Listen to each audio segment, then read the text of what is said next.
Go into the world and tell every man that you meet, there is a man on the cross.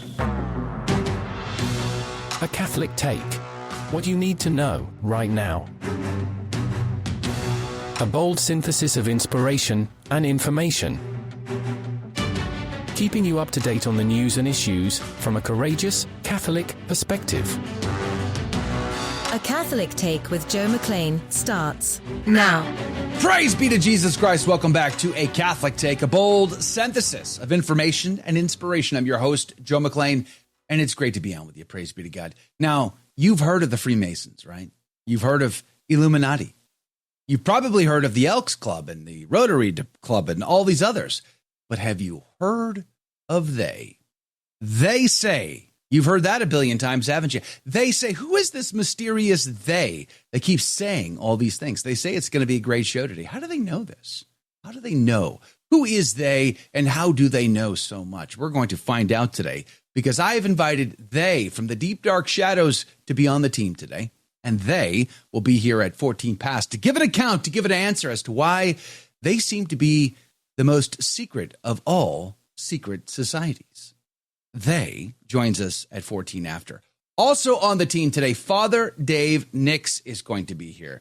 You know him, praise be to God, Padre Peregrino over on YouTube. He is going to be on the team to talk about being arrested and facing prison. And why did he do it? Also, he and I are going to talk about the Kansas situation as well. Who should have been the ones to have stepped up and opposed these crazy so-called Satanists trying to blaspheme and desecrate the Holy Eucharist? Well, Padre Peregrino, Father Dave Nix, weighs in on all that at 30 past the hour. It's going to be a great show, as they say, coming up at 14 past the hour.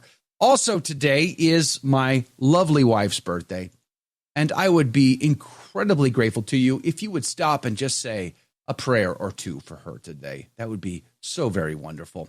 We'll put the links to everything we discussed today on the show notes at the top of the hour at thestationofthecross.com/ACT. Share us with a friend. Let's get started. In the name of the Father, the Son, and the Holy Ghost. Amen. Remember, O most gracious Virgin Mary, that never was it known that anyone who fled to thy protection, implored thy help, or sought thine intercession was left unaided. Inspired by this confidence, I fly unto thee, O Virgin of Virgins, my mother. To thee do I come, before thee I stand, sinful and sorrowful. O Mother of the Word incarnate, despise not my petitions, but in thy mercy hear and answer me. Amen. In the name of the Father, the Son, and the Holy Ghost. And now your saint of the day. Saint Hugh of Grenoble, pray for us. Hugh was born to devout parents in southeastern France in the year of our Lord 1053. His wisdom and piety were such that, while still a layman and under the age of 30, Hugh was chosen to become the new Bishop of Grenoble, a diocese in desperate need of reform. He traveled to Rome to be consecrated by Pope St. Gregory VII himself. Grenoble was in such a poor state that after 2 years, Hugh had made almost no progress, and he resigned to seek solace in a Benedictine monastery until Pope Gregory ordered him to return. Hugh resumed his efforts with far more success, and led his flock for the next several decades. In the year of our Lord 1084, Hugh granted a tract of wilderness in the Chartreuse Mountains to St. Bruno of Cologne and his companions, where they founded the Order of Carthusians. St. Bruno often had to order Hugh to return to his diocese when he spent too long visiting the monastery. Hugh died in the year of our Lord 1132 and was canonized just 2 years later. He is a patron against headaches, from which he suffered almost continuously for decades. The Carthusians celebrate his feast on April 22nd. For more about this day and others in the Church's calendar, visit thestationofthecross.com/saintsandseasons. St. Hugh of Grenoble, pray for us. And now your headline news. Catholic News Agency reports Lourdes Bishop to cover the Rupnik mosaics. Praise be to God. The Shrine of Our Lady of Lourdes in France announced yesterday that the entrances to the Basilica of Our Lady of the Rosary, featuring art by the disgraced artist Father Marco Rupnik, are going to be covered The bishop called for the decision as a second step after his initial step back in July of 2024 to no longer light up the mosaics at night during the processions. The basilica's side doors were covered on the morning of March the 31st, and the two central doors will be covered a few days after, according to the shrine anyway. Breitbart reports Le Pen banned from running in French presidential election. A Paris court ruled yesterday that National Rally leader Marine Le Pen, a three-time presidential candidate and the current frontrunner in the race to replace President Macron, will be ineligible to run for public office for 5 years after being found guilty of embezzlement of European Union funds. The Paris court found that Le Pen, along with 8 other National Rally members of the European Parliament, had embezzled 2.9 million euros. She was sentenced to 4 years imprisonment, which will likely be served on probation with an electronic tag rather than going to jail. And Catholic Vote reports miracle attributed to Blessed Solanus Casey. A Michigan teenager's unexplained healing after prayers to Wisconsin-born Blessed Solanus Casey could become the miracle that the church needs to declare the beloved Capuchin friar the next American saint. Praise be to God. And those are your headline news. The gospel today comes to us from John chapter 5, verses 1 through 16. After these things was the festival day of the Jews, and Jesus went up to Jerusalem. Now there was at Jerusalem a pond called Probatica, which in Hebrew is named Bethsaida, having 5 porches. In these lay a great multitude of sick, of blind, of lame, of withered, waiting for the moving of the water. And an angel of the Lord descended at certain times into the pond, and the water was moved. And he that went down first into the pond after the motion of the water was made whole of whatsoever infirmity he lay under. And there was a certain man there that had been 38 years under his infirmity. Him, when Jesus had seen lying, and knew that he had been now a long time, he saith to him, Wilt thou be made whole? The infirm man answered him, Sir, I have no man when the water is troubled to put me into the pond. For whilst I am coming, another goeth down before me. And Jesus saith to him, Arise, take up thy bed and walk. And immediately the man was made whole. And he took up his bed and walked. And it was the Sabbath that day. The Jews therefore said to him that was healed, It is the Sabbath. It is not lawful for thee to take up thy bed. And he answered them, He that made me whole said to me, Take up thy bed and walk. And they asked him therefore, Who is that man who said to thee, Take up thy bed and walk? But he was healed. But he who was healed knew not who it was, for Jesus went aside from the multitude standing in the place. Afterwards, Jesus, finding him in the temple, said to him, Behold, thou art made whole. Sin no more, lest some worse thing happen to thee. The man went his way and told the Jews that it was Jesus who had made him whole. Therefore did the Jews persecute Jesus, because he did these things on the Sabbath. The Gospel of the Lord.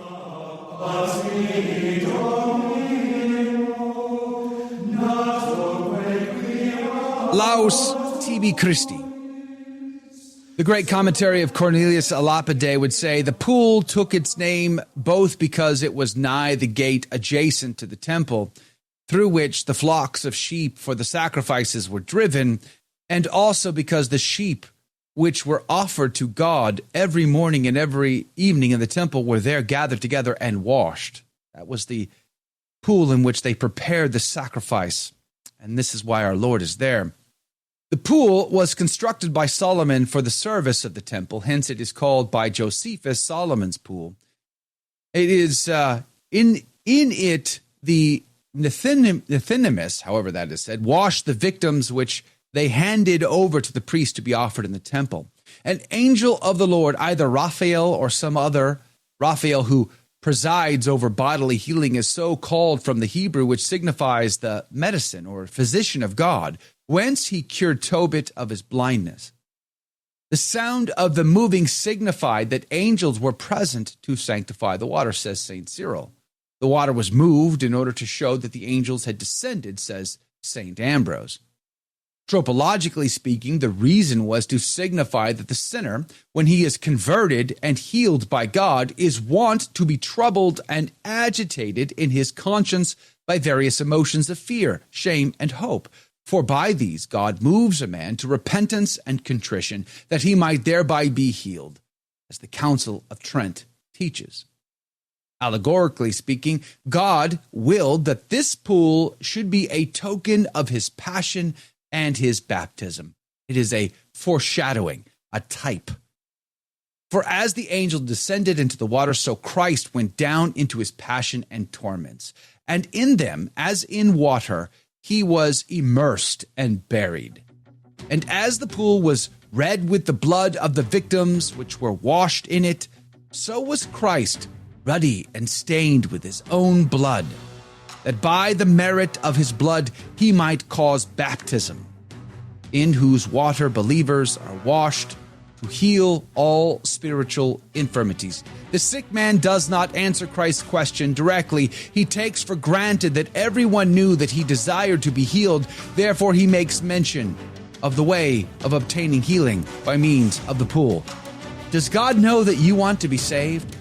Have you cried out with loud cries and lamentations to the one who is able to hear you and to help you and to heal you, because he is righteous? If not, it's time to cry out nice and loud. We'll be right back. They are coming out of the shadows next. Don't go anywhere. Did you know you can help evangelize simply by using your cell phone? The Station of the Cross is partnering with iCatholic Mobile, America's only Catholic mobile phone company. When you join iCatholic Mobile, a portion of every dollar will support our programming. Plus, you'll enjoy great service with iCatholic Unlimited 5G data, text, and talk. With iCatholic Mobile, you can stay connected with family and friends while also spreading the truth of Jesus Christ with clarity and charity. Join today at iCatholicMobile.com.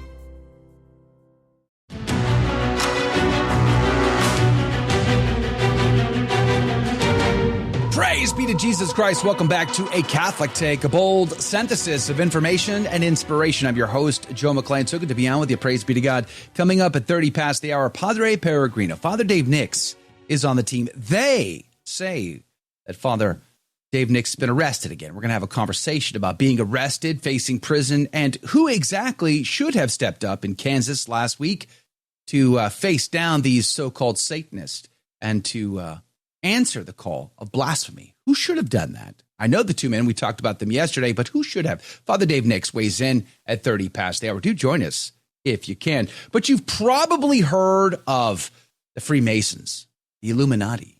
Have you even heard of the Alta Vendita? You probably have. You might have. You probably have heard of the Rotary Club, the Elks, and all these other secret societies. But have you heard of the secret order of they? You've heard it said, they say it's going to be great weather today. How do they know that unless they are behind the chemtrails, seeding the clouds? Well, we have called out they. We want to know what's going on. We want to know who they is, and they have joined us this morning. Good morning to you, they. Thanks for being on the team. Good morning, Joe. Thanks for having me back on. But it's very curious you forgot to mention the Jesuits. Wait till I tell you about the Jesuits. Actually, there's nothing wrong with them. They were pretty good at one point. They just need a little help now. The Jesuits, eh? So you're saying, did you just say that the Jesuits are responsible for the chemtrails and cloud seeding? Is that what you just said? No. We're responsible for that. It's just I see. Okay. normal government spending. Don't worry about that.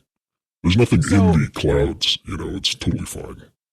They say a lot, they. How does it how do you have access to all this information? Are you behind the World Health Organization or the World Economic Organization? Are you the UN? Like, how do you have all of this secret Mossad MI6-like information? How is it you've come by all of this? Well, it's pretty simple, Joe. People tend to put all kinds of information in ChatGPT. They forget to read the terms and conditions, and it's just it's free information for all of us. Okay, so In fact, actually, let me tell you about this. This is a secret program. I'm just going to let everybody know right now. Did you know that your phone is actually reading your mind? There's tests being done right now on patients. They just, supposedly they can't speak, and so they're putting diodes onto their brain and reading their information and all that stuff. Well, we've already been able to do that with telephones. Everybody's phone is actually reading your mind right now. Is that right? Wow. It's all just like, it's like LiDARing our eyeballs right now, just reading our minds. Okay. So, they say a lot. They say we landed on the moon. Is that true? Did we actually land on the moon, they? Absolutely not. No. I may point out cold welding. Okay, so, the cameras that supposedly went up into space to take the pictures, how is it that those two pieces of metal didn't fuse together in a vacuum? Look it up. Cold welding. It's a thing. I don't know how they explain it, but people believe it. I think it had something to do with Walter Cronkite. With Walter Cronkite, is he a member of your secret order? They?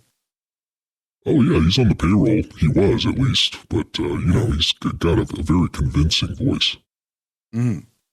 Here's another question that's come to mind. They say LBJ had a lot to do with the JFK assassinations, and we've got this recent documents dump. And I don't know if there's any smoking gun in there, but could you just cut to the chase? Why keep us in suspense all these years, Day? Why don't you just tell us exactly who was behind the JFK assassination? Unfortunately, I can't talk about that. Why not? You're they, aren't you? I mean, like, the buck stops with they. They say the buck stops here, right? I mean, that's what they say. Well, I mean, look what happened to JFK. I don't want that to happen to me. So. You're saying there's someone more sinister than they that could do something about that? I thought they is the top of the pile, no?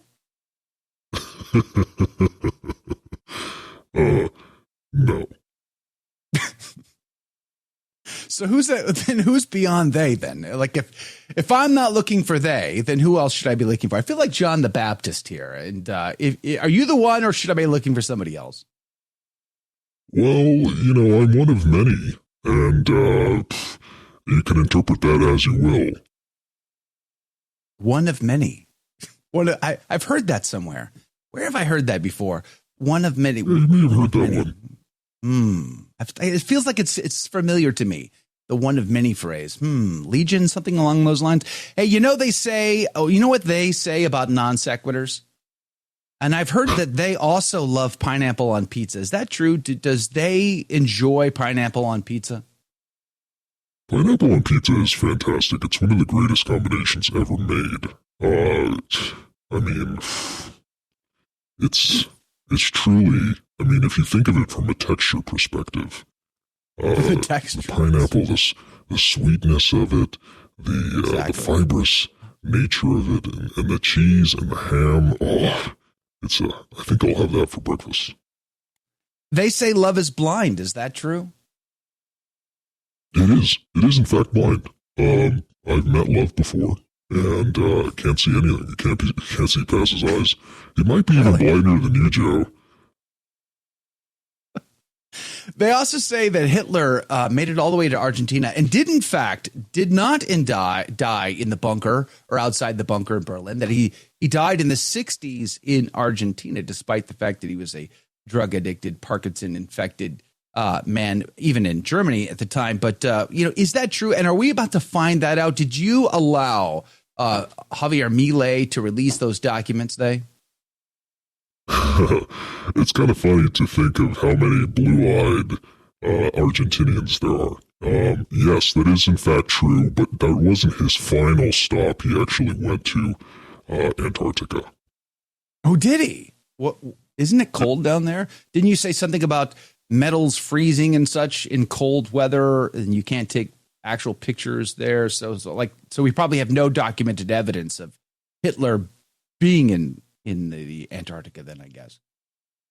Well, that only happens in a vacuum, the cold welding, but in Antarctica there's actually a underground base, and there's lots of people there right now. Have you been to the Antarctica yourself, I have, yes. And So then I guess then you'd know that then there's probably no vacuum there, or there is a one way or the other. You'd have that personal information then. absolutely. Well, I mean, we're in the atmosphere, but what there is it's kind of like a earthquake machine that we have, and we turn that on every now and then just for kicks. Is that what happened this past week in Myanmar? Are you responsible for the 33-story building that collapsed in was it Thailand or someplace like that? A lot of people died. What are you doing turning that machine on? Well, we needed to collect some insurance money. It's kind of expensive to run an operation this big, God help them. God help their souls. That is horrible. Why don't you feel bad, about all your globalist, elitist intrigue? Don't you do you hang out at the Bohemian Grove with all of the other elites? And don't you guys feel bad about what you do? I can't really talk about the Bohemian Grove guys on your program, but they are degenerates. So no, I don't hang out with those guys. I have standards. You have standards. Well, speaking of standards, today we've decided that you need to come out of the closet. Okay, it's time for you to admit who you really are and to say it publicly. Okay, it's time for you to stop hiding in the shadows, because they seem to say a lot of things that are conspiratorial, causing lots of grief. I'm pretty sure you're responsible for all the drama on X these days. It's time to put that to an end.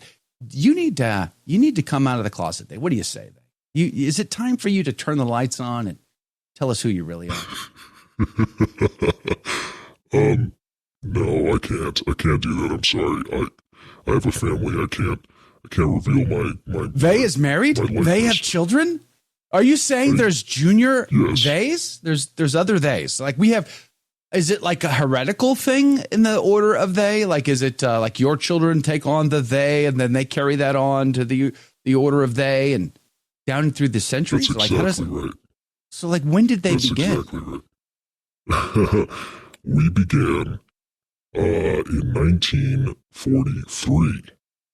Oh, that's not that far back. Yeah, 1943, not too far back. It was an idyllic time. There was a nuclear family, but we contributed to the destruction of it. To the disruption of what? What did you contribute? Of the nuclear family. Family. So you had a nuclear family, but then you wanted to destroy your nuclear family. Does that make any sense whatsoever? Oh, well, there's always going to be nuclear families, so it's just a matter of who's going to take over now. And is they responsible for the post-Vatican II era exactly in the church? Because that's also a great concern that seems rather troubling, What's wrong with Vatican II? Well, it was the post-Vatican II era that I'm referring to. The period after Vatican II that seems to have, talking about destructions and things. Well, we've had nothing but, bad news since Vatican II. Are you responsible for that, I'm not sure what you mean. Vatican II is amazing. Everything after that has been just a walk in the park. I'm not sure what you're talking about. It's great. All of the closing churches, the decimation of religious communities and orders, the lack of vocations, the the falling rates of baptism and confirmation and sacramental marriages, and the rise of contraception, abortion, and pornography. All that, that. You think that's okay? No comment. No comment. They say that if you don't comment, you are guilty. Then you must be guilty. No, are you going back to the no comment thing again? Were you pardoned by Biden or something? Is that why you're not responding here? I mean, do you have a pardon from Joe Biden? Did you know Joe Biden died like 3 years ago? Oh no, you're confusing with Weekend at Bernie's. That was a film in the 90s. No, I don't think that's real. Did you know he died 3 years ago, and the person who you think is Biden is actually a clone, a guy with a mask. Is that what they're saying? these days? Is that what they're saying? Speaking of Biden, back when Obama was in office, you may have remembered this program, Cash for Clunkers. Well, it was a program that was designed to get rid of the old cars so that we could install kill switches into every new car. You may think those push-to-start buttons are really convenient. They really are. They're convenient for us because we can shut off your car at any time. Why would you want to do that, They? Have you seen my car? Why would you want to start my car off? It's an '06 Tahoe. It's fantastic. It gets a mile per gallon. I don't understand what the problem is. So, they hands off my car. It's Texas. You know what they say in Texas? You come to steal a man's car, be prepared. You better bring the heavy capacity magazine because it's Texas. You know what they say? Listen, you need to come out of the closet today, It's time to come out. It's time to admit who you are. Are you going to do that right now? We got seconds on the clock, Turn the light on. Take the mask off, Are we off the air? Yeah, we're off the air. Yeah, we're definitely off the air. Turn the light on, Now we know. Now we know. A happy April Fool's Day. Thanks for hanging out with us. We'll be right back. 2 minutes to Father Dave Nix and more breaking news. God love you.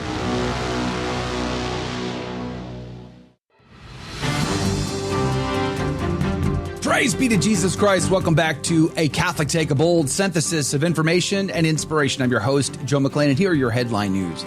The Hill reports Bondi dismisses lawsuit against Georgia election law.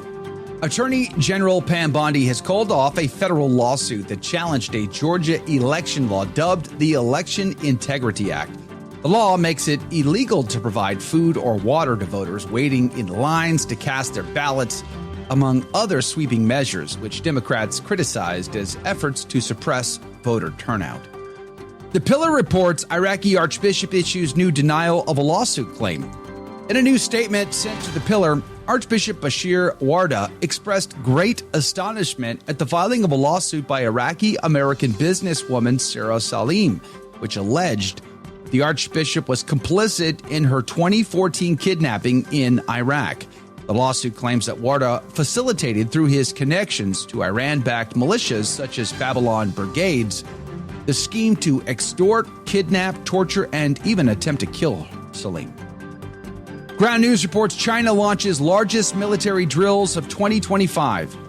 China has initiated its largest military exercises of the year around Taiwan, deploying joint forces including Army, Navy, air, and rocket units.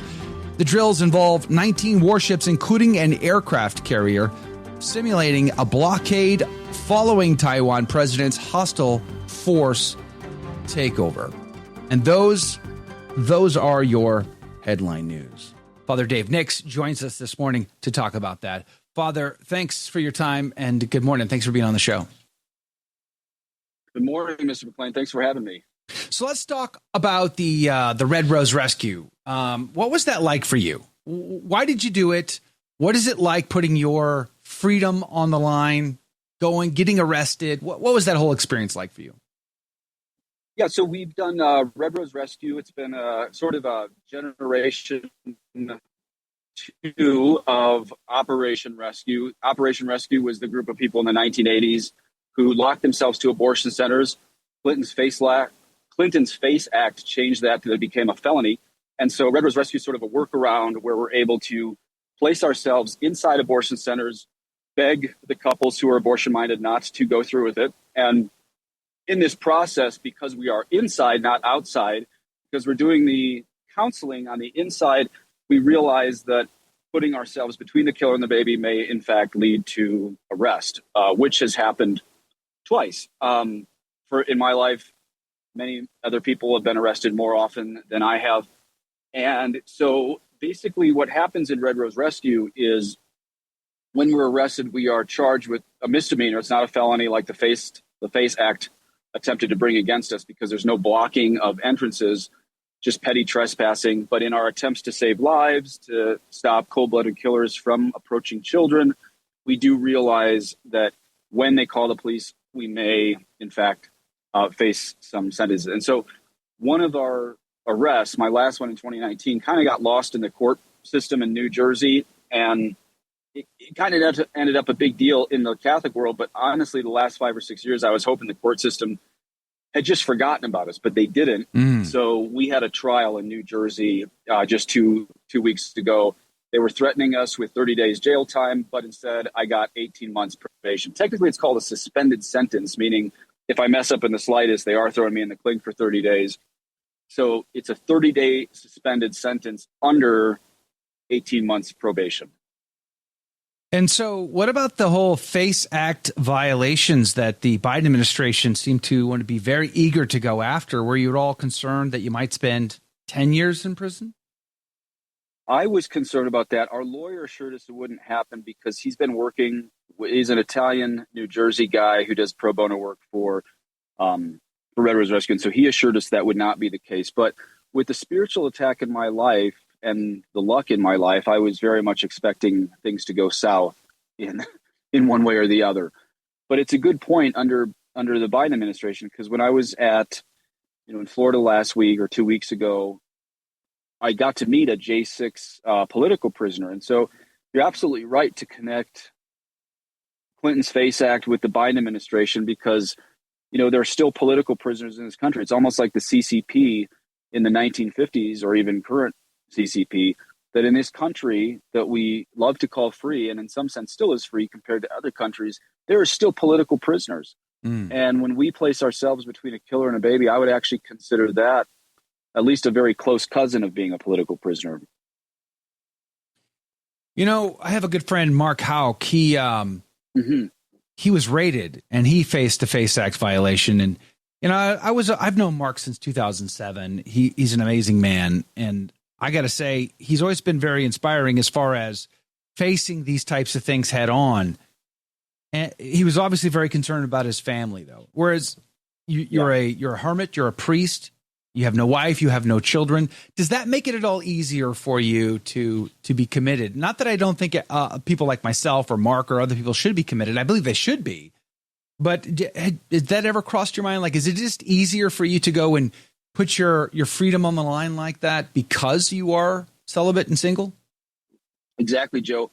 And this is why Christ had his apostles be poor and chaste and obedient, is because those three promises are tied together. And it's not really fair to ask a father of a family to do the types of things that we do in Red Rose Rescue. Obviously, there are millions of lay martyrs in history, but the first person that's supposed to fall to is the apostles. And this is why Christ expected them to live, celibacy for St. John, continence for the other 11. And that's exactly right. It's, I wish I could sit here and say it makes it, oh, no, Joe, you're wrong. It doesn't make it any easier. My life's really hard. No, it really does. It really makes it easier to realize that I have spiritual children, and please God that there are lives I've saved physically as a single celibate monk, missionary, hermit, priest, all those things I guess I am, because Christ has programmed celibacy, continence, chastity to be spiritual children for the world. So you're exactly right that this is where I don't really encourage non-celibates to do Red Rose Rescue. They can if they want to, but if you look at who does it, it seems to be mostly single celibates, priests.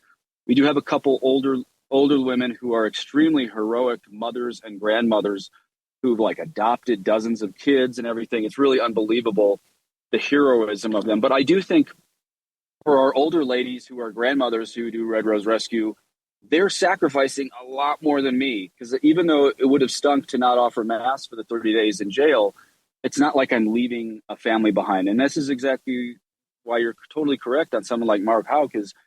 I don't think it's an exaggeration when he's on LifeSite News or your show or whatever talking about, how there's lasting effects. PTSD is a real thing, lasting effects to a family being raided by the FBI for by the way, which was not even close to the violation of a FACE Act, even under the wicked Clinton description of it. Let's be honest. He didn't even come close to really violating that.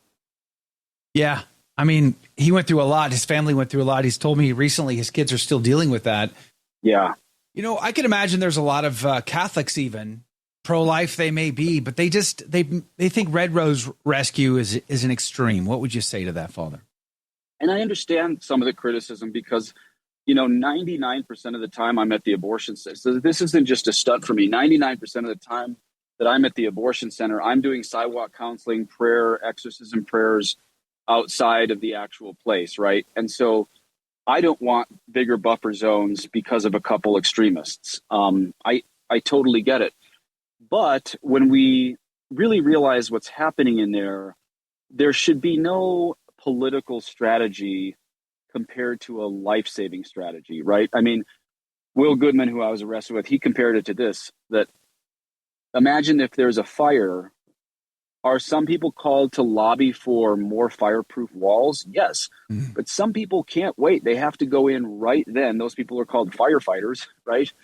And so the notion that everyone's called to just have the long game political lobbying strategy, that those people who insist on that, they are certainly quite far from understanding the absolute imminence of what abortion is actually doing. That abortion is snuffing out the life of a child who will never exist again on Earth, right? That this is someone who God had a name for, a plan for. This child, God knew what he was going to offer this child. Obviously, we have free will, so it's not like everything's wound up in some type of form of predestination. But really, let's be honest, like God, this child's never going to exist again. So the people who say, well, that's too extreme, really, like the lives we saved that day, who's going to bring that child back except for someone who puts their life between a killer and the child? So I think there's a lot of different roles in the pro-life movement, but that's one of them. If we really, really, really believe, not just in our heads, but in our hearts, that child deserved a chance to live. And I've always loved that about the folks that have done Red Rose Rescue. I knew a gentleman here, Nick, close to me in Houston, Texas, who went to prison or jail many times for Red Rose Rescue. And he did it up until the bishop asked him to stop. And he said that was, in obedience, he decided to stop at that point. But I remember him telling me stories about it. And he would say, like, he'd be arrested and the police officer would be driving him to book him into the jail. And the police officer would say, really inspirational what you did. You're trying to save those lives. If it were me, I'd let you go. And then he would say, well, then stop the car, open the door, take off my handcuffs.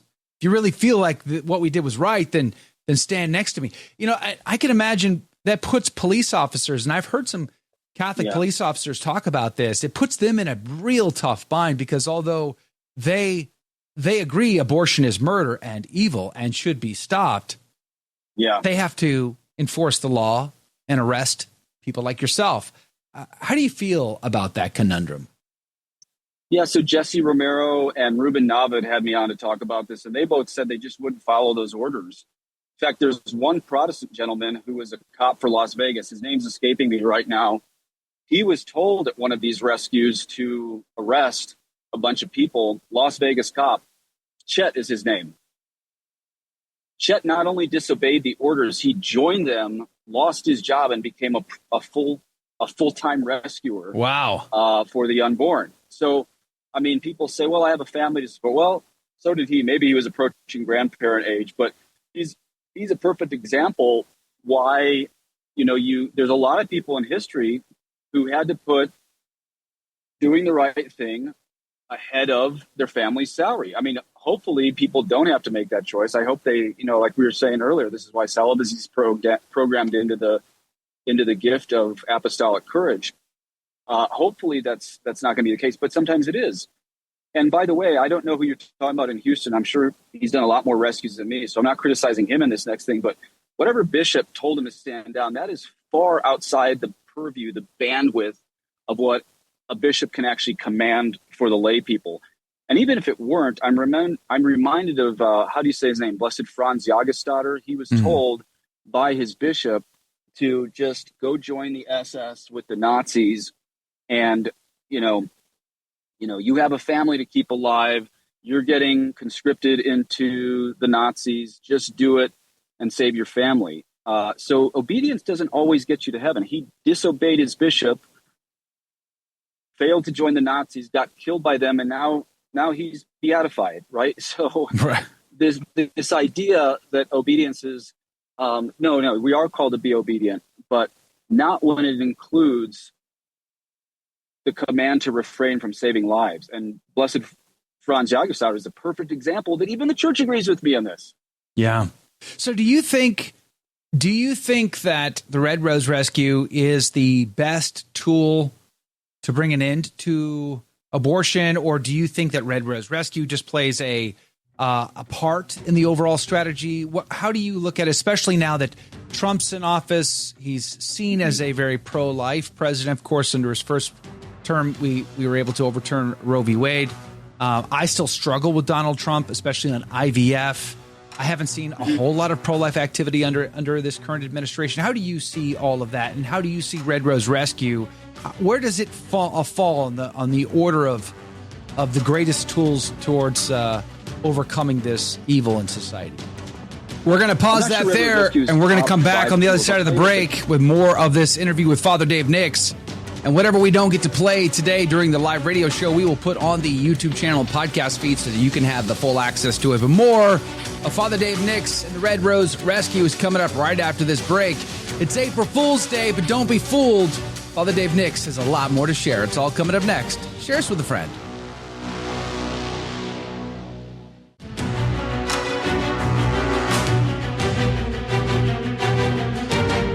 Praise be to Jesus Christ. Welcome back to A Catholic Take, a bold synthesis of information and inspiration. I'm your host, Joe McClain. So good to be on with you. Praise be to God. Father Dave Nix is our guest. We've been talking about him getting arrested in the Red Rose Rescue. We're going to play as much of this conversation that I recorded last night, actually, with him as much as I can. The rest of it I will put on the podcast feed and YouTube, etc. And we do get into talking about Kansas as well. I'm not sure if we'll get to that during the radio side, so you may want to make sure that you access our content over at thestationofthecross.com/ACT, where we put up the podcast feed and we do post YouTube videos and everything else. Be a part of the conversation at the top of the hour in the after show on the live video feed, again found at thestationofthecross.com/ACT. Now back to our conversation with Father Dave Nix. I'm not sure Red Rose Rescue's top 5 tools. I'll tell you what the number one tool could be for ending abortion in this country. You ready for this? Yeah. The number one tool is if every priest preached for an entire year why married couples should get off contraception. Ooh. If we could, because see, here's the thing. After we got probation instead of jail, my compatriots, my companions were upset because they're just so extreme. I was kind of happy to get probation. And I looked at them, I said, you know what, you guys, I meant this as both an insult and a compliment, mostly a compliment, because they're much more strong in the pro-life movement than me. I said, you guys are never going to be happy until abortion's ended. And abortion isn't going to end until we stop contraception in this country. And that's not going to happen until Jesus returns in glory. But I'll tell you what, if we could get, I would guess that 80% of the couples out there, especially in the Novus Ordo pews, not like at a TLM parish where you go, Joe, but I've seen the numbers. It's something like 80% of Catholic couples are on the pill. Yeah. So again, the pill, not talking the morning after pill, the regular oral contraceptive pill causes abortions, many more than surgicals. And, most priests are tolerated in the Novus Ordo world if you preach against abortion 2 or 3 times a year. No one's going to have a problem with that. But if you preach faithfully against contraception, you're going to get removed from a Novus Ordo parish. And we are not going to end abortion until we get everyone off contraception. Because even Planned Parenthood admits surgical abortion is the safety net for failed contraception. Not to mention, again, the fact that most contraceptives are abortifacient. So because the number one population-wise, the number one denomination, quote-unquote denomination, you and I know Catholicism isn't a denomination, but just for purposes of the non-Catholic listeners out there, we are the number one percentage of all Christians out there as far as denominations. Not that we're over 50% of the people, but you get what I'm saying. Anyway, if we could get Catholics off the pill, that would be the strongest move to ending abortion in this country. So who does this fall to? This falls to your average parish priest, not the hermits like me that are going out and getting arrested. That's how we stop abortion in this country. Yeah, I got to tell you, when's the last time you heard a strong homily against contraception? It just is not a thing. They don't. It's like the third rail. Nobody wants to touch that because it's such a controversial issue, and they're afraid of upsetting the apple cart. But the reality, and it kind of ties into something else I wanted to talk to you about. It's a good segue, and that is you put out a video on your Padre Peregrino YouTube channel, and it was really about what I thought was sort of like this. Like we're told one thing, and it's really the opposite that's kind of true. We're told that, traditional Catholics are the radicals and the hard-hearted ones and the Pharisaical Catholics. But in reality, it's kind of the other way. And I don't mean that in any hard-hearted way. I kind of mean that in the sense of I personally find it easier on or off. The middle ground is so hard, right? Like having to figure out that middle ground can be very difficult. The nuance sometimes is hard. So contraception is bad. Why is it bad? Because it upsets the natural processes for procreation and bonding between spouses. It has chemical, physical, psychological, emotional harm that it can do to not only to the woman, but to the male. So there's all these reasons. So the church says it's wrong. We shouldn't do it. Okay, that's again. Remember, all those reasons are behind the fact it's abortifacient. Those are all correct. Yeah, but those are still behind the abortifacient. Yeah. But to me, it's like, okay, the church says it. Great, it's easier. I'll just follow that. But there are so many. There are so many today that look for that rationalization. They're against it up until it becomes personal. Like, oh, yeah, the church says homosexuality is a sin. And I believe that up until my oldest child came out of the closet. Now, all of a sudden, there's a rational excuse to reject church teaching. That's right. And really, it's the opposite. Like, that becomes the Pharisaical Christianity. Isn't that the case? Yeah. Yeah, and I think the video you're referring to, this is where I was talking about how, many people call traditionalists the Pharisees because they think we're hardcore or whatever else. But let's take a step out and say, did Jesus Christ dying on the cross, was this to make our lives harder or easier? And this is where John 3:17, Jesus said, I did not come to judge the world, but to save the world. Is Christ primarily our savior? Is following the gospel, does that just help us to sneak into heaven by the skin of our teeth while we live a miserable life?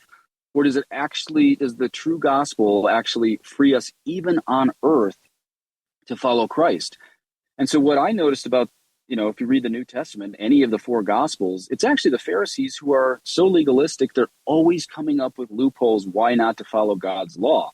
Well, who does that sound like today, the traditionalists or the modernists? Really? Yeah. Who is coming up with the loopholes to not follow God's law? So, okay, you and I are talking about contraception. Let's say, hypothetically, some Novus Ordo woman has a big conversion, makes her way to a Fraternity of St. Peter parish, and no. Let's say she actually goes to a conservative Novus Ordo priest, and she's crying, and she says, I just realized the pills in abortifacient, and names all these things. I didn't know. Probably your average Novus Ordo priest, whether conservative or liberal, is going to say to her, then there was no mortal sin. You didn't know, Okay. I don't have a big problem with that theology. Maybe she didn't know. I have a little problem with it since God's law is written on all of our hearts, it says in Romans 1. So you don't have to have the perfect priest to know the right thing to do. But let's just pretend for a minute that priest is correct. You said, oh, there was no mortal sin because you didn't know. Okay. Does that mean she didn't live her whole life without an increased chance of strokes from the pill, pulmonary embolisms from the pill, numerous children that died from the abortifacient effects of the pill? That God had a plan for 5 more kids. She's got 2 kids on the planet, and God had a plan for 5 more to be running around and getting married. So in other words, not following Christ and the traditional magisterium actually has real effects, even if you can come up with all these reasons why God shouldn't throw me into hell. Maybe those reasons are real, but what is God really into? Is he out there to throw you into hell, or is he out there to save you? And I would actually propose the traditional view of Catholicism is Jesus established Catholicism to save you, not to make your life more miserable so you can just come up with excuses and loopholes why not to follow the traditional magisterium. And anyway, I've rambled too long, but you can kind of see where I'm showing that it's just ironic that we're the ones that are called legalists when we traditional Catholics are precisely the only ones not looking for loopholes to get out of the gospel. I want to go back to something. We're coming up on the time here, but I want to go back to something that we talked about a minute ago, and that was that why it's easier for you because you're a single celibate hermit priest versus a married man. But still, what'd you say? What is the responsibility of Catholic men? Just the other day, 2 Catholic men, I assume one of them, I know, is married. The other one, I assume, is probably married. Tried to intervene at a satanic ritual in Kansas City. Oh, yeah. One ripped the book out of his hand. The other one tried to rescue the host that was being desecrated. Don't know if it was consecrated or not. But either way, what's the level of responsibility that you think lay Catholic men have to right injustice and wrong in society? Yeah, that actually, God bless those men. They're superheroes. I love them. But that should have actually been priests there first. We're going to have to leave it right there with Father Dave Nix. If you want to get the rest of it, make sure to be on our podcast list or go to the YouTube channel, sign up, thestationofthecross.com/ACT. You can get into the email list right there as well. Just get our podcast, our videos, and so much more. Be a part of the live conversation on the after show and the video feed right there at thestationofthecross.com/ACT. I think they might join us again. We'll see you there. God love you, and happy April Fool's Day. Ask a Priest Live, weekdays at 6 p.m. Eastern on the Station of the Cross. We'll bring you a different priest each weekday where you can participate in a live Q&A on the topics that matter. To get your question in for Father, call 1-877-511-5483 while the show is live. Email us anytime at priests@thestationofthecross.com or visit our show page at thestationofthecross.com/askapriest. And we're back. Welcome to the Aftershow, everyone. And praise be to God. I can officially state that no, I am not they. And Wow. If you think they sounded like me, there's no need to be insulting. They were like, that's totally what's his name. I love the one someone said they were Michael Lofton. I thought that was hilarious. That's pretty funny. That was pretty. That would have been great. What an honor to think that Michael would actually come and participate that way. It's from Reason and Theology. I didn't see that coming at all. That's good. Well done, Jake. Well done. Well done. That was good. That was well played. See, the weird thing is that they looked like a normal human size, but I always heard that they might be giants. Nephilim? You thought they were Nephilim? No, I just thought Istanbul was Constantinople. That's all. Got it. But maybe I've got a birdhouse in my soul.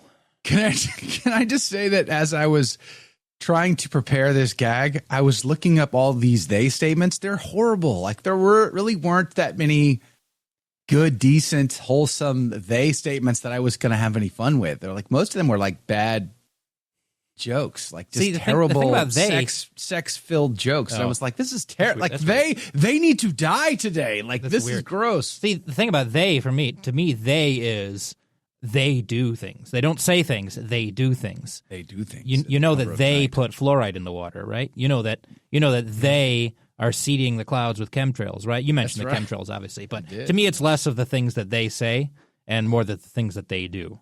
Apparently, you know what they're up chemtrails. Is that what Jesuit chemtrails? Jesuit chemtrails. That's fun time, isn't it? By the way, good morning, everybody. Thanks for hanging out. I did put a poll up just to get curious how many people are doing anything on April Fool's. Do you prank on April Fool's Day?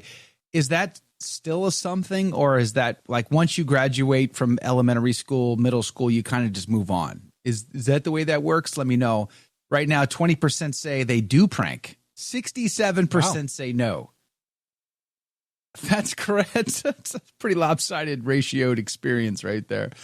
0% say they refuse to say, or 2% have said they refuse to answer this question, which means they're guilty, of course. Yes. And then 13% say, you know what they say about whether or not they prank on April Fool's Day. So most people, I guess, aren't pranking. Do you still prank, Jake? Is it an April Fool's Day thing for you or no? Not really, no. Wow. I prank on every day but April Fool's. I'm surprised. That way people don't expect it. I kind of thought thered be more prankers out there, but apparently not. Is they joining us again, or is they on? I'm not no? sure. I don't see they on right now, but so. I'm He waiting. said he might join waiting again. in anticipation. Waiting in anticipation. Paul, our friend from Buffalo. Good morning to you. T Storm is here. She's the first one to guess the right person, though. On the Telegram group, I told them this morning the first one to send me an email with who they is, I would send them a prize. T Storm was the first to respond. T Storm knew it. Congratulations. Jen Nugent, good morning to you. She says, usually not. Most are mean-spirited that are done. Okay, that's fair. No need to be mean-spirited. Yeah, exactly. I agree. Jane Steve says they said they like pineapples on pizza. Well, of course. That's perfectly legit. Pineapple on pizza is amazing. They were correct about that, I would argue. T-Storm says whether or not they prank, it depends.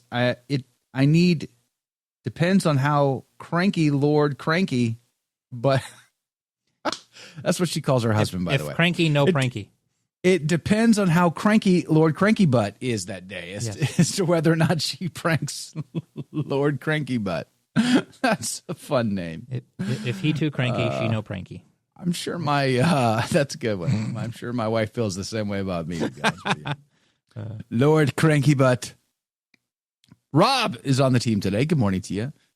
Check out my prank above. What is your prank above? I have to go find it. I have to scroll through the endless sea of scrolling. Flying Tiger says, I pranked my wife by telling her Russian troops took over the Vatican in a bid to end the Ukraine war. Did your wife believe that? I mean, doesn't she know you served in the CIA? I'm surely at this point she's like, she a tenth of everything you claim. She's probably saying, not sure about that one. That was fun. Do you see me slip in LBJ assassinating JFK into that segment? Yes. That was great. In all seriousness, there's a lot of people who do believe that was the case. Just so you know. Gugwensa61 says, they say you should eat your vegetables. No, I don't do pranks on 4-1. Where I grew up, clean and mild pranks were pulled on December the 28th. And to let someone off the prank was you pass for innocent. Why December the 28th, Gugwensa61? Why is that? Wonder why. I think it might be related to a saint day, if I recall correctly. Well, that's why but I'm I asking. might be wrong. I remember something about that. The date sounds familiar to me. But by the way, I think they might be back again. You know they are shady tree characters when they say you should eat vegetables. No. Exactly. I'm a carnivore. I don't eat vegetables. Sorry. They have returned. Coming out of the closet, mind you. They have come out of the closet finally. Good morning, Vay. How'd you know? I just came out of the closet? Well, the light's on. I can see you now. Praise be to God. I think you scared some folks, man. Honestly, there's a lot of people who are very, very scared by your I am many, I am legion, I am legion voice reference. Yeah, I felt kind of dirty after saying that. I was like, I tell you, I took that one too far. It's hard to play a villain. Sometimes it is hard to play a villain. That's why I like cartoony villains instead of these gritty, realistic ones. It's more fun to play a cartoony one. Like, guilty pleasure. I have laughed at those skits that Babylon Bee did with the devil, like with his press conferences and such. I thought those were kind of funny, but at the same time, I feel kind of bad about laughing at that stuff. Should I be? Is that just too scrupulous? I don't know. I kind of feel you really ought to feel bad laughing about the Californian skits that they did. Man, those are terrible. Talking about the Californians that moved to Austin, Texas. Yeah, those ones. That's racist. I take offense to that. Okay? Those were all white people that they depicted. What are you talking about? Like, that's not racist. It's just true. I mean, man, you moved to Texas. Listen, look at all the benefits you got from moving to Texas. Okay. You immediately got smarter. Okay. You immediately got smarter. Your IQ probably jumped 30, 40 points immediately upon entering the state. Your skin cleared up and started to glow. You look 10 years younger. You lost 42 pounds. I mean, and you got more money in your back pocket than you've ever had in your life. You're welcome. Yeah, you're welcome. Yeah, let's weigh this out. Okay, what were the benefits? Okay, I came out here. I got the rug swept out from underneath me. All right, well, it's good to talk to you, Rudy Carlos. Thanks for hanging out with us. We gotta go. Why are you going to air the dirty laundry? Why are you going to air the dirty laundry? I'm now stuck here in Texas. It's humid. It's hot. It was humid, not in California, wasn't it? Like, no way. Burbank is known for humidity on at least 2 days a week or something. It was hot and dry, and I like that better. And I didn't have to deal with pollen from these oak trees. You didn't have any pollen in California? You had pollen in California. How do you have trees or grass or flower? Oh, you don't have any of those things. I forgot it's California. Yeah. Sorry. We have poppies. You got poppies? I'm gonna say something I'm gonna say something completely like off the rails, unhinged. Okay, and Texans are gonna lose their. That's how everybody knew it was you. By the way, that was the giveaway on because you were saying everything off the unhinged. They're like, oh, this is Rudy Carlos. It's definitely Rudy. By the way, I believe most of those things. He won't tell you which one he doesn't. This is unhinged, but the California poppy is way better than the bluebonnet here in Texas. Just gonna say it's the best. Hang up on him, Jake. Okay, yeah, that is blasphemous. He's right. That's blasphemy. Get this guy out of here. There is no criticizing the Texas bluebonnet and getting away with it. But didn't the bluebonnets come over the border? Okay, hang up on yourself, Jake. Okay, this is obviously not working out today. Okay, I am surrounded, apparently. I don't know. I love the bluebonnet, man. It's illegal to pick them here in the state of Texas, so don't do it. You're joking? Nope, it is illegal. It is the state flower. Are you serious? You are to not disturb the bluebonnet. It is God's gift to humanity outside of the sacraments. True story. True story. White Wolf is on the team today, says the world is flirting with Armageddon at this point. We are. It's true. I do agree with that. White Wolf, it's been a while, bro. How are you? Eric, a lot of people thought it was Adrian, by the way. We had a lot of folks guessing Adrian. I thought, there's no way. Adrian's not nearly into all of these conspiracy theories as Rudy is. White Wolf, no one's into him. White Wolf claimed that I look like the guy from that coffee company. Who is that? Let me look him up. Don Paddock says, I was waiting for they to say, Joe, I am your father. That would have been hilarious, actually. You should have gone with that one. That would have been funny. That would have been good. The commitment to a joke is, I love giving a laugh and having a laugh. It's scary, though. That was a lot of work. To figure out how to disguise my voice. And then do the perfect lighting. Commit to the bit. You got to embrace your inner Norm Macdonald and just commit to the bit. It was fun. I asked Rudy to get to. I said, "Okay, man, can you set this up? I want the blackout. I want the voice. Everything changed. He went above and beyond. I was so happy. So thanks for doing it. Hey, Eric Powell. Good morning to you. Go. Christine OFS on the team. You are amazing. Praise be to God. Thank you for doing it. What'd you find?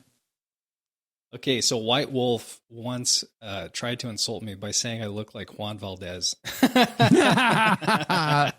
What's wrong with that, man? Wow, I was like, bro. That guy's kind of based. He's got his own finca. He's growing coffee. He's his exporting own donkey. It. It's great. Got a great hat. I wish I had a donkey. That'd be amazing. Carry all my stuff. That'd be so cool. John Paul Sandoval, good morning to you. Best brisket in the world. You see, exactly, the benefits, they far outweigh any of the downsides of moving away from California. You're just not going to find brisket like you do. Really good. It is. It's true. Now, okay, how about this, though?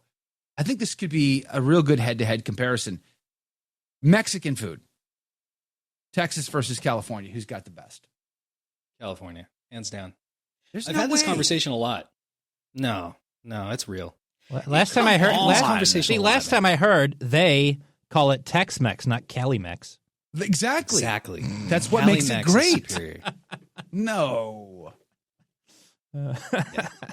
Oh no, I'm sorry. The Mexican food that I had in California was all it was Mexican food. That's it. That's just like, okay, it's just like you get down in old Mexico. Great, that's nice. But how is that unique and interesting? Tex-Mex is unique and interesting. That's what makes it great. You see?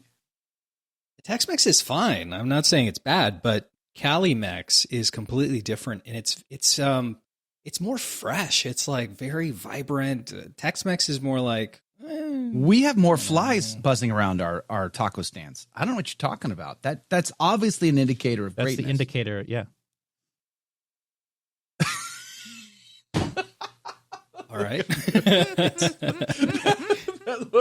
I was out in Brenham this past weekend, and there was flies buzzing around all our food, and I was like, why did we even pick to eat outside? This is the worst. It's the worst. Why are we eating outside? That's so funny. Wait, Wolf, it's not the point about the food being real Mexican food. The point is it being the best Mexican food. Just like American Chinese food is way better than quote-unquote authentic Chinese food. You know, we perfected it. That's why American pizza is better than, Italian pizza. Food comes to America to be perfected. You know, get the pineapple treatment. Yes. Well, amen. When we go to heaven, we have to go with perfected bodies. But when food comes to America, the food gets perfected. That's how that works. That's how that works. There's no food in heaven. Are you guys on team pineapple pizza? I am, of course. Pineapple's fantastic. I can't remember the last time I tried it, but I'm not opposed to the combination because pineapple and pork go great together. So I'm not opposed to that. I'm also. This is going to sound even more crazy. I love like barbecue sauce on pizza too. Mm-hmm. Man, so good. Sure, yeah, so good. Hey, Christine OFS says, got in trouble at Catholic grade school on April 1. Group of us left the school for 2 hours, got back, and were suspended. They didn't get the April Fool's joke, did they? They're so hard-hearted. Larsky says, I did love goofy April Fool's jokes. You know what my school used to do, like at my high school, especially for the senior class, as they were getting down to the end of the school year right before graduation, is we would bring coolers full of water balloons and shaving cream, water balloons filled with shaving cream, and we would have the biggest war in the parking lot. Nice. It was unhinged, as they say. It was pretty crazy. It was pretty crazy. Not really April Fool's, but kind of close. Douglas, good morning to you. Thanks for hanging out. Laura's here. Miriam's here. Eric Palace here. Griffon. Or zero. Is that a zero? It's a zero in there. I'm sure it means Griffin. The voice was so distorted, I did not understand half of what they say. Exactly. Exactly. That was kind of the point. Witness protection. Yeah, exactly. It was witness protection. Yeah. Witness protection. Oh, so fun. Robert Stevenson, good morning to you. 3 feet of snow falling in Milwaukee right now. What? It's April 1st. You're not allowed. It must be an April Fool's joke. It must be an April Fool's. Someone flew over with a box of cotton balls or something. That's what it was. We have the recipes is here. Las Creolas here. Good morning to you. Thanks for hanging out with us today. Praise be to God. Thanks for being on the team today. Sci-Fi, Tex-Mex is not actually Mexican.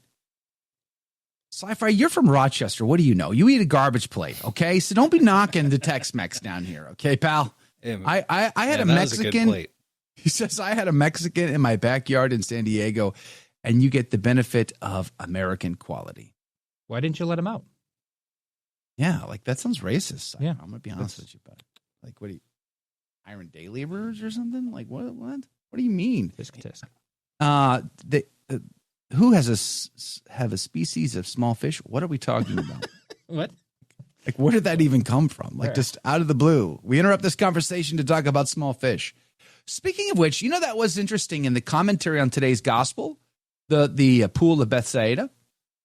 According to Cornelius a Lapide, they kept fish in that pool. Interesting. Very interesting. Who's a saint, by the way? It's saint to you, pal.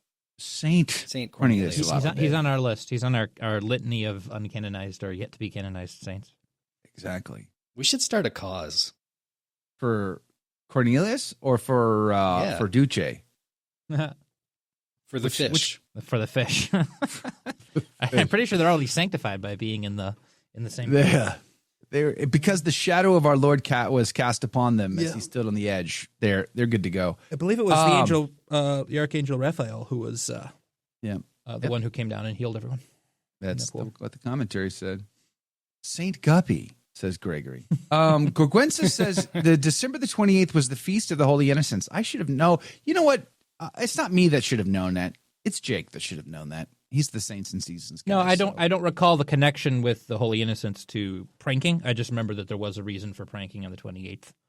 So I can't remember what the reason is for. Is it because of the Feast of the Holy Innocents? Oh, I've heard about that. In Mexico, they call it the Dia de los Inocentes, and they make jokes and stuff like. I don't know what the what is the connection with having a laugh or a joke with the Holy Feast of Innocents? Is it because of just like kids joking around? It's associated with being like a child. Of laughter. Yeah, interesting. I think so. Oh, John Paul's bringing up fish tacos. I gotta say, I love a good fish taco, and because I'm carnivore, I found a way to continue to enjoy fish tacos. So now they make these egg white wraps. You can buy them at the grocery store, a package of these things. I mean, I think they're $82 billion a piece. They're expensive, but man, it is it's better than flour tortillas by far. Flour tortillas, corn tortillas, they break up on you. They like fall apart. All of the goodness just drops onto your lap, your shirt, all over your plate, and you're eating it with a fork. Like, who's invented this nonsense, right? Not the egg white wraps. They are so good, and they do an almond flour as well. That's possible. But the egg white wraps with almond flour. What kind of California nonsense they're two. Those are two different products. There's egg white wraps, or there's the almond flour wraps. Go with the egg whites. It's carnivore friendly. This is sounding very Californian. No, it's great because you could stuff that thing. You can overstuff it. Sounds unnatural. You could put half the cow into it, and it will not break. That's like saying a fish fry is fasting. It's the same. You put the entire finding ways to get around God's halibut inside the wrap with some cheese. It's just because you overloaded the natural corn or flour tortilla. What is that restaurant? See? What is that authentic Mexican restaurant we have here in town? Taco Bell? Not that one. Oh. John Paul Sandoval says a fish taco must be on a corn tortilla. Thank you. A voice of reason. Finally. And by the way, Joe, you have to disclose. You have to disclose who's sponsoring you, Mr. Egg White Wrap. Oh yes, that's from iCatholic Egg White. iCatholic Egg White. I wish I'd get sponsored. Send me samples. I'd love to have that deal because I pay a lot of money for those. It would be better if I didn't. They're such a handy tool to get back into fish tacos. You can actually have a fish taco, and I did last weekend. I made some fish tacos with them. By the way, the December 28th connection thing, it really seems to just be like, oh, you're equating innocence with gullibleness. So you're too innocent if you got fooled. You're too gullible type of thing. There's some convoluted connection there. So that doesn't seem like the best way to honor the Holy Innocents, but it doesn't. That's why the connection is weird in my head. Yeah. It's although not I don't know what is the history on April Fool's Day? I forget. I think I used to know the story, and now I don't. No one knows for sure. They say. They say. Yeah, they say. Why didn't we go with that one? Like, that would have been the best. Like, duh. Like, they say nobody knows the origin of April Fool's Day. That would have been a great way to start the whole thing. Candlestick says Taco Cabana. I got to tell you, when I was a kid growing up here in Texas, I thought Taco Cabana was the greatest of all restaurants. Man, I loved watching them make the flour tortillas, and I'm pretty sure they put crack in the flour tortilla because I could eat all of them. Literally. They're so good. They're so tasty. I'm not sure. They must have put sugar or something in them. Is it? I don't know, man. They're good. That's racist, Joe. I kind of got into their taco bowl, though, the salad bowl thing. That was like...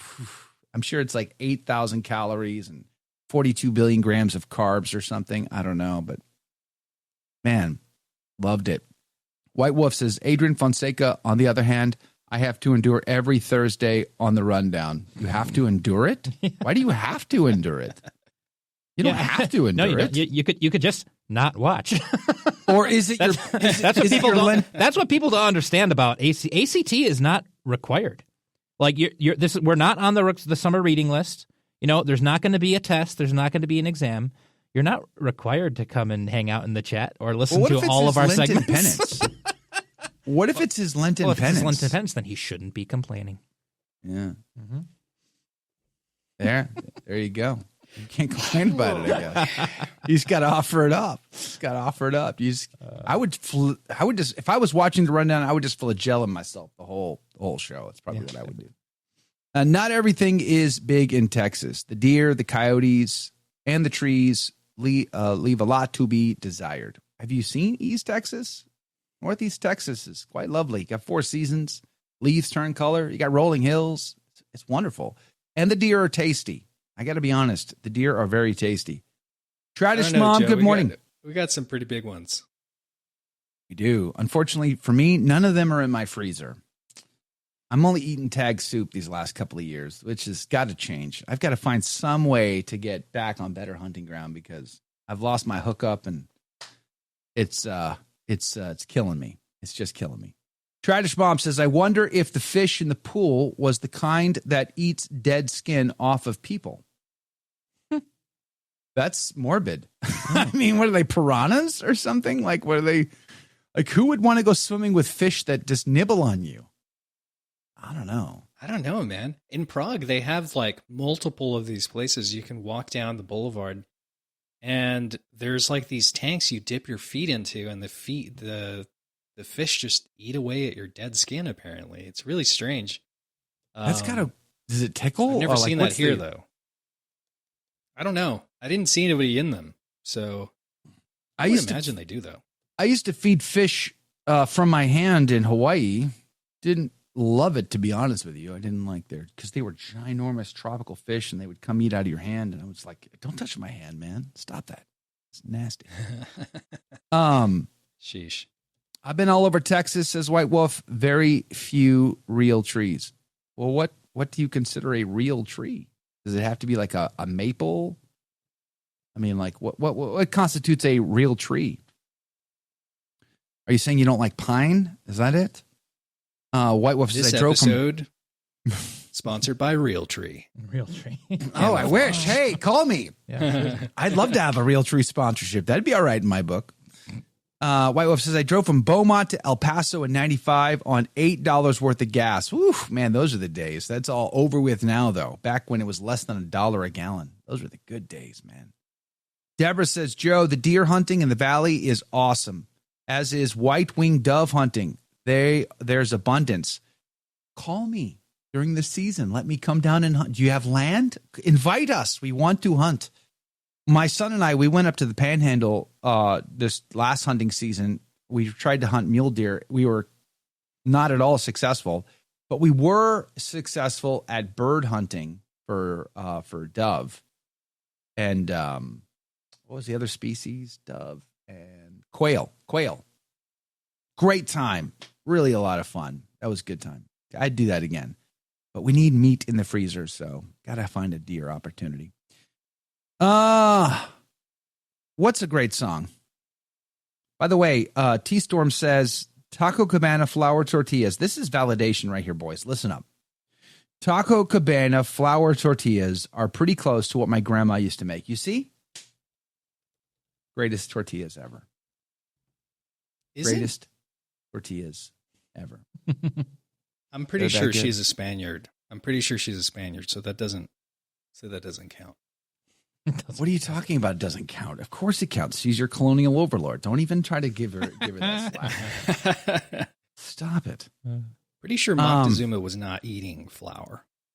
He was eating corn. He was eating corn. Really corn. Yep. Maize? Is that what they call that? How do they say it? What would Bernal Diaz have?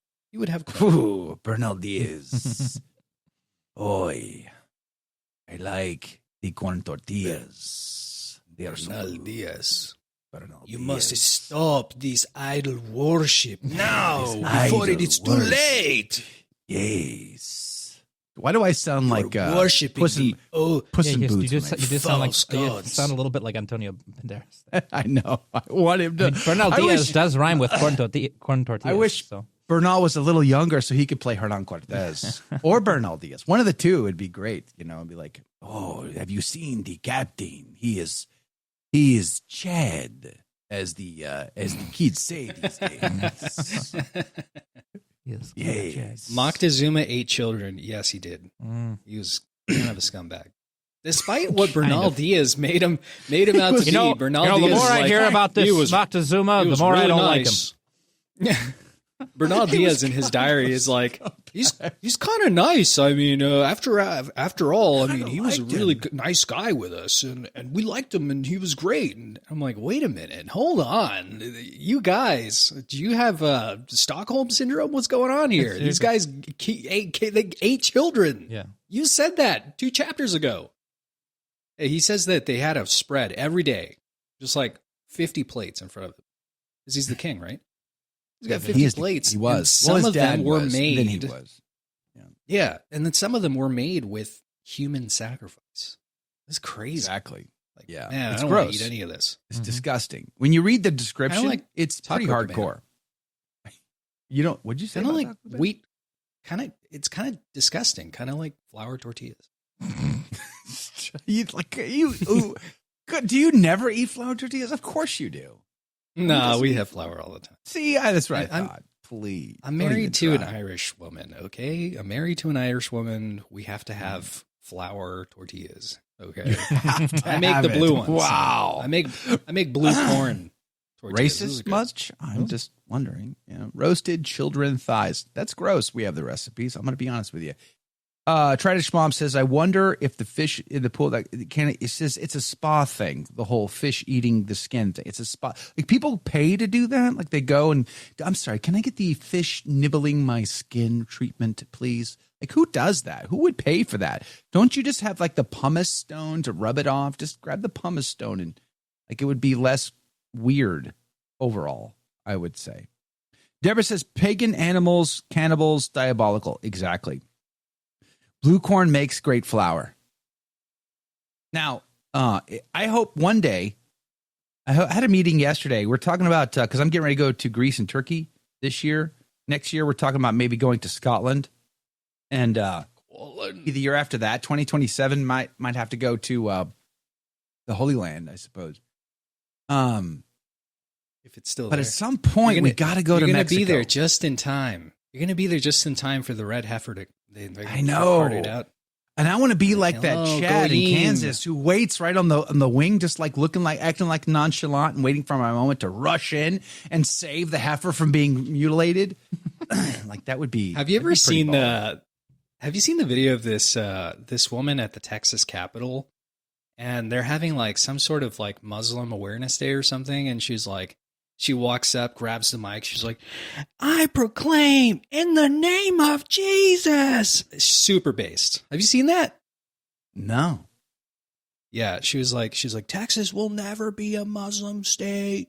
Texas is never going to be 15 minutes later, there's the biggest mosque in America is being built in Texas. So I was say, aren't most people aware of Muslims? Why do we need a Muslim Awareness Day? Yeah. I don't know. I feel like most people are aware of them. By the way, the poll still strong for no on YouTube, but on Telegram, it's 56% say no. 33% say yes, they do prank on April Fool's Day. 11% refuse to refuse to answer this question. Which we know, therefore, we actually do know what they believe about because they refuse.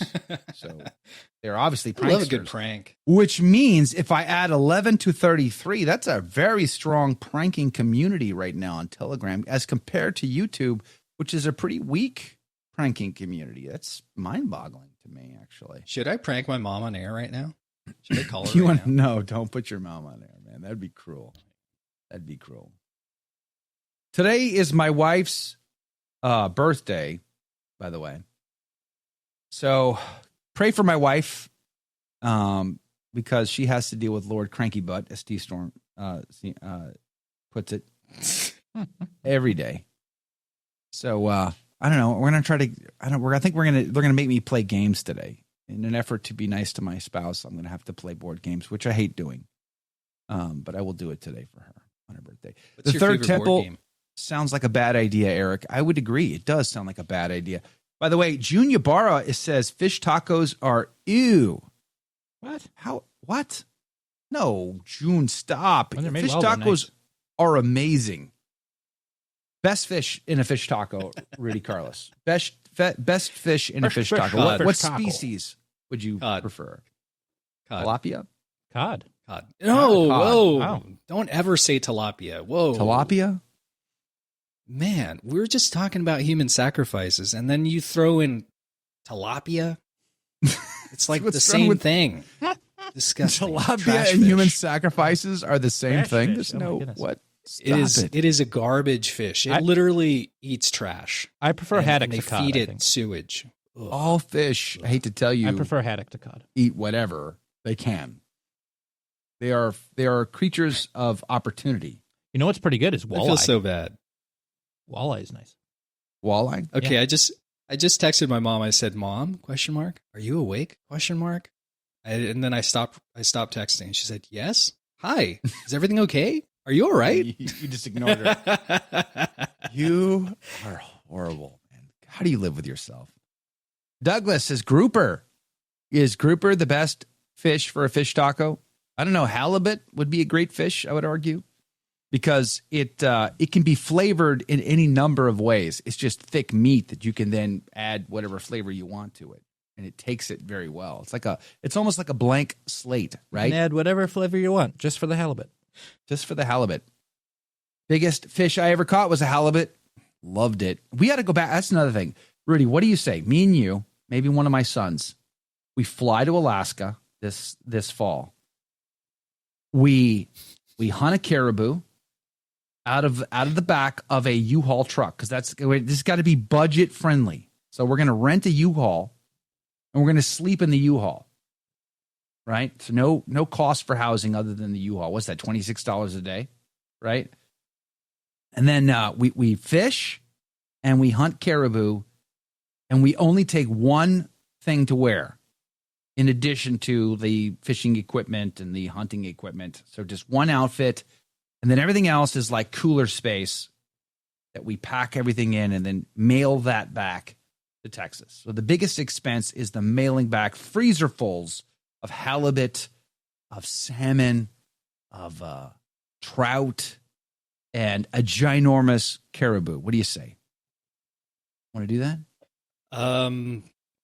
Yeah, I'm pretty sure I can't afford that right now. It is April after all. So in a few days, I'm going to find out. Oh, yeah. I've been putting it off. I've been putting it off. In a few days, I'm going to find out. Mm-hmm. Uncle Sam's going to come knocking. He's going to say, "Hey, you remember me, bud?" Buddy, I already had to knock on Uncle Sam's door. Between the roof, the two cars, the homeowners insurance deciding to give themselves a $2,000 pay raise, I pretty much had to sell a child just to kind of make ends meet. Just the way it is. As long as it wasn't to Montezuma. As long as it wasn't the Montezuma, exactly. Halibut is $40 a pound.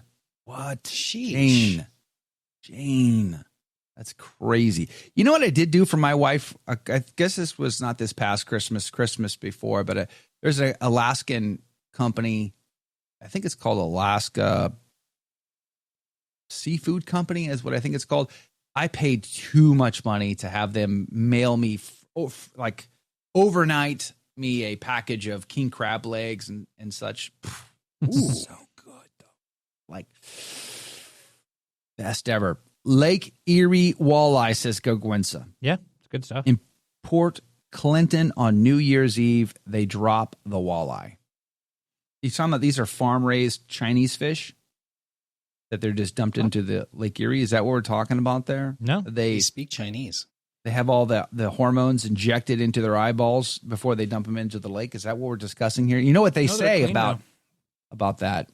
They say. Speaking of they's got to go to work. So thanks for having me. All right, man. Thanks for having a good time with us today. Praise right, God. take care, guys. We'll see you.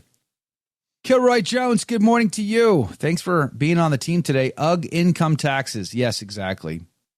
What happened to Donald Trump doing away with all that? Remember that? Oh, we're going to use tariffs. These are the greatest tariffs. You've never seen tariffs like these tariffs.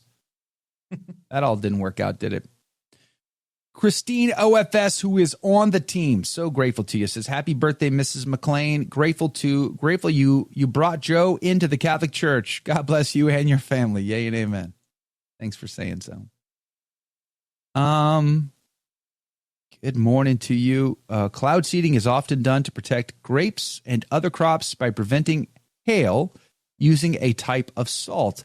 I think it started in France. But what are the ramifications? When we play God, bad things tend to happen, right? Don't prank mom, says John Paul Sandoval. Well said. White Wolf says, some Protestant sects, such as the Mormons, are already Muslims. They just don't know it yet. Yeah, maybe. Potato pancakes. Yum. I can't have potatoes. I got to say, I do miss potatoes. I love potatoes. Potatoes are amazing. It's such a great food, isn't it? Like it just potatoes the thing is, potatoes are so nutritious. You can survive on them for a long time and only having to supplement one or two things. Speaking of which, you just triggered me. Did you know? I did not know this up until recently.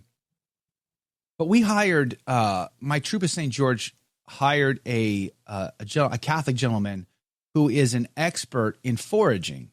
In fact, he is one of the trainers. I don't know if you've ever heard of the reality TV show called Alone, where they send these contestants out into the wilderness and they have to survive on nothing. And the last one to stand is the winner. Then they win a bunch of money, I suppose. Well, he is one of the guys that show uses to train the contestants to prepare them to go into the wild.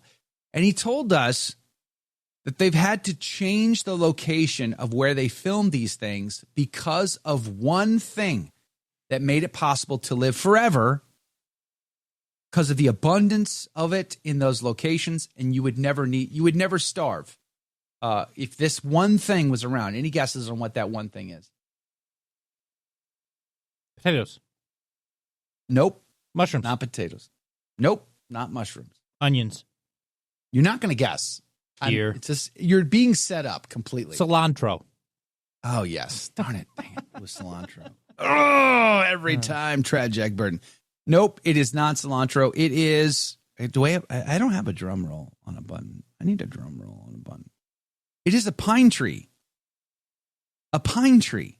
Did you know you can eat pine tree? I didn't know that. I knew you could use the needles. Well, so that's just one of the things. But apparently, there is, on the outer bark, there is a layer, and then there is the inner tree. The layer in between the bark and the inner tree is edible. You can eat that. You can bake it, fry it, toss it up in a pan or whatever they say. You can eat that. And it has calories, so it can sustain you. And if you live in an area with a lot of pine trees, you have all the food you're ever going to need. And then there you can get water off of pine trees. A lot of vitamins. Yeah, the pine needles can make a tea. I mean, they're just like a pine tree is just so amazing. Apparently, I did not know this, and so they said he told us that they've decided to move to other locations where they don't have so many pine trees in order to make it easier. Travis' mom says, I like the Bubba from Forrest Gump with potatoes, potato chips, mashed potatoes, potato salad, tater tots, baked potatoes, French fries, curly fries, waffle fries, au gratin potatoes, home fries, hash. That's about it right there. Old grape nuts commercial. Yeah, fried pine tree. I need to try that. He showed us what we would need to do in order to, there's just a very thin, I think it's yellow layer. And you could, he said the native populations would actually, they would pull like a 6-foot strip off of the tree. But if you do it too much to a tree, the tree dies. So they would only pull one strip off of this tree, then go pull a strip off of the other tree. And they would, mix it up so that the tree wouldn't die. And then they can always reuse the trees after. Pretty cool. I did not know. So now you know. Anthony from Avoiding Babylon. Ain't nobody eating pine trees. I got to tell you, man. I would, 100%. Joe, you've watched too many episodes of Alone. I haven't actually watched any episodes of Alone, if I'm being honest.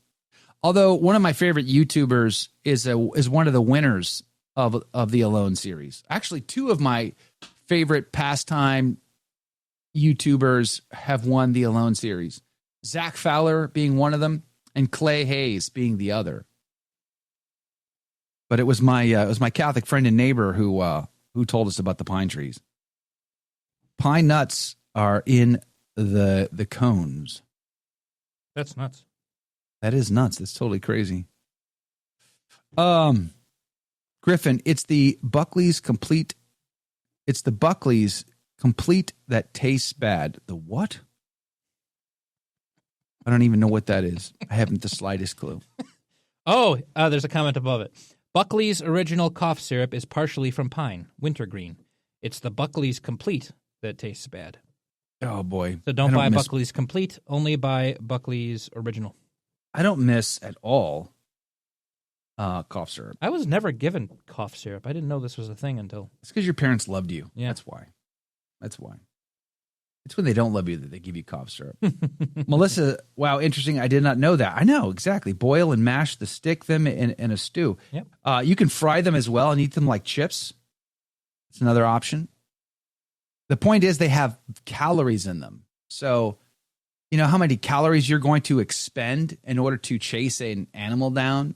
Even fishing requires energy, right? You got to sit there and constantly manage the process, and hopefully you'll get something. And if you do, great. But it takes a lot of energy to survive. So that's something, it's readily available, and it has actual calories. So that's a good deal. Yep.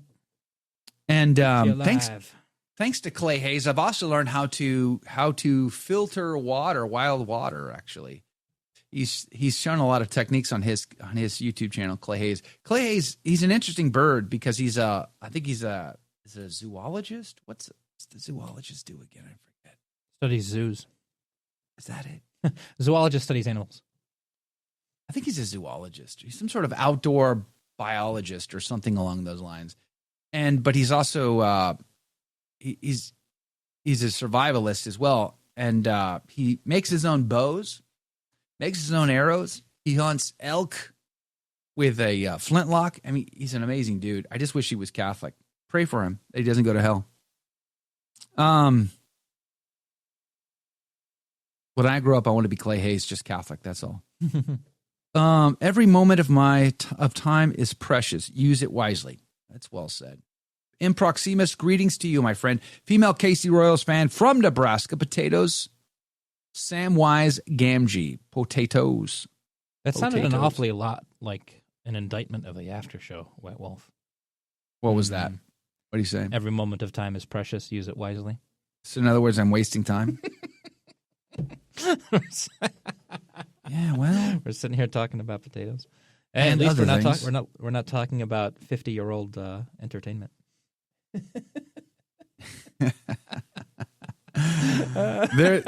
There's a reason they call it programming. Yeah, exactly. I don't have television, so I don't watch Alone or any of that stuff. I've seen clips of it, of course, but I don't watch television. I haven't done so in 15 years. I have not watched a TV show in forever. I watch movies occasionally, but although it's funny, we're very selective on what we do watch for entertainment purposes. And one of the entertainments that we have allowed our kids to access is really old stuff. Yes. And one of which was, of course, we watched the first few seasons of Little House on the Prairie. The latter seasons were terrible. Yeah, they get kind of woke. Yeah, no bueno. But I Love Lucy. The kids absolutely. There's some great writing in those old comedy shows. Beverly Hillbillies, Andy Griffith Show. There's some really excellent writing on those. Yeah, the kids love them. Funny. We also like to watch Buster Keaton films, all that stuff. Love Buster Keaton. Yeah, great stuff. Great entertainment. All right, guys. Praise be to God. Well, that was fun today. Our little April Fool's gag today, but it was great having Father Dave Nix on. I'm so glad that it worked out. I'll put the full interview up here in a little while. Make sure to subscribe, like, share, all those things. and you'll get access to the full version of the Father Dave Nix conversation that we had.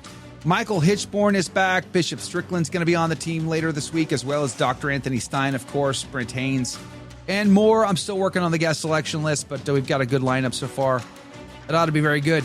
Haven't had cable in a decade, says Anthony from Avoiding Babylon. Praise be to God. Kick the TV out. That's what we did. And I don't regret that in the slightest. God love you guys. Arleon, we'll see you tomorrow. Bob, there. God love you.